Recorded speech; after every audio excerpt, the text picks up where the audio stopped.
آج ہم بات کریں گے اس 4 دن کے تنازع کی جس نے 2 ایٹمی طاقتوں ہندوستان اور پاکستان کو ایک مکمل جنگ کے بالکل دہانے پر لا کھڑا کیا تھا۔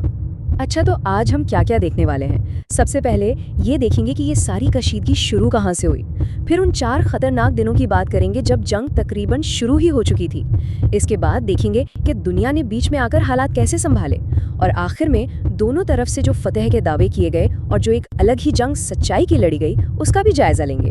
تو سوال یہ ہے کہ آخر یہ بحران شروع کیسے ہوا؟ صورتحال کتنی سنگین تھی، اس کا اندازہ ایک تجزیہ کار کی اس بات سے لگایا جا سکتا ہے جنہوں نے 10 مئی 2025 کو یعنی بحران کی عروج پر کہا کہ دونوں ملک عمری طور پر حالت جنگ میں ہیں۔ اس بحران کی فوری وجہ بنا شہریوں پر ایک جان لیوا حملہ، جس کا الزام ہندوستان نے فوراً ہی پاکستان میں موجود عسکری پسند گروپوں پر لگا دیا۔ اور حملے کے فوراً بعد ہی 2 بالکل مختلف کہانیاں سامنے آ گئی، جس نے آگے چل کر کشیدگی کو مزید بڑھانے کی بنیاد رکھ دی۔ یہ متضاد بیانات صرف لفظوں کی حد تک نہیں رہے بلکہ بہت جلد ہی ایک براہ راست فوجی تصادم میں بدل گئے۔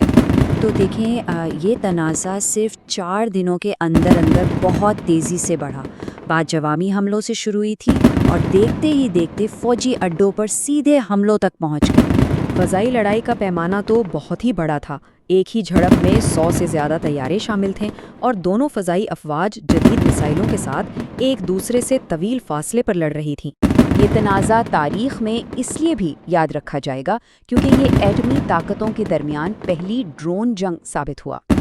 دونوں طرف سے جاسوسی کرنے والے ڈرونز سے لے کر حملہ آور ڈرونز تک سینکڑوں کی تعداد میں استعمال کیے گئے۔ اصل میں یہ تنازع دونوں ملکوں کے جدید ترین ہتھیاروں کے لیے ایک طرح کا ٹیسٹنگ گراؤنڈ بن گیا تھا۔ ہندوستان نے پہلی بار اپنا S-400 میزائل سسٹم استعمال کیا، وہیں پاکستان نے اپنے نئے چینی ساختہ میزائلوں کی صلاحیت کا مظاہرہ کیا۔ جب حملے دونوں ملکوں کے اندر تک ہونے لگے اور ایٹمی جنگ کا خطرہ حقیقی طور پر بڑھنے لگا، تب بین الاقوامی سطح پر سفارتکاری پوری طرح حرکت میں آ گئی۔ یہاں اہم بات یہ ہے کہ پاکستان کے ایک ایسے اڈے کے قریب حملہ ہوا جس کا تعلق اس کے جوہری پروگرام سے تھا، اور اسی بات نے واشنگٹن میں خطرے کی گھنٹیاں بجا دی۔ اس کے بعد امریکہ کی قیادت میں پس پردہ شدید مذاکرات ہوئے، جس میں دوسری عالمی طاقتوں نے بھی مدد کی، اور آخرکار ایک نازک سی جنگ بندی پر اتفاق ہو گیا۔ لیکن لڑائی رکنے کے بعد ایک اور جنگ شروع ہوئی، اور وہ جنگ اس بات پر تھی کہ اصل میں ہوا کیا تھا۔ دونوں ملکوں نے درجنوں ہلاکتوں کی خبر دی، لیکن سرحد پار سے ہونے والی گولہ باری اور حملوں کی سب سے بھاری قیمت عام شہریوں نے چکائی۔ فضائی جنگ کا معاملہ تو خاصا پیچیدہ اور متنازع رہا۔ پاکستان نے بڑے دعوے کیے کہ اس نے ہندوستان کے جدید طیارے مار گرائے ہیں، اور دلچسپ بات یہ ہے کہ بعد میں بین الاقوامی میڈیا کے کچھ تجزیوں نے بھی ان دعووں کی تصدیق کی۔ جنگ بندی ہوتے ہی دونوں حکومتوں نے فوراً اپنی اپنی فتح کا اعلان کر دیا اور اپنے عوام کے سامنے اس نتیجے کو ایک بہت بڑی اسٹریٹجک کامیابی کے طور پر پیش کیا۔ لیکن بین الاقوامی تجزیہ کار اس پر بہت منقسم نظر آئے۔ دنیا کے بڑے اور معتبر اداروں نے بالکل ایک دوسرے سے الٹ نتائج پیش کیے کہ آخر جیتا کون؟ اصل میدان جنگ سے ہٹ کر آن لائن ایک اور شدید جنگ لڑی جا رہی تھی، اور وہ تھی بیانیے کو کنٹرول کرنے کی جنگ۔ اور یہ صرف عام افواہیں نہیں تھیں۔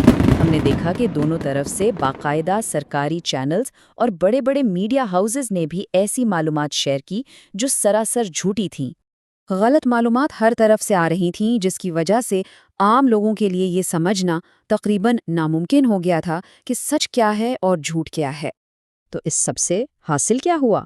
2025 کے اس تنازع نے ایک بات تو صاف کر دی کہ آنے والے وقت کی جنگیں صرف میزائلوں اور ٹینکوں سے نہیں لڑی جائیں گی، بلکہ بیانیے سے یعنی کہانی سے بھی لڑی جائیں گی۔ اور یہ ہمیں ایک آخری لیکن بہت اہم سوال پر لا کر چھوڑ دیتا ہے۔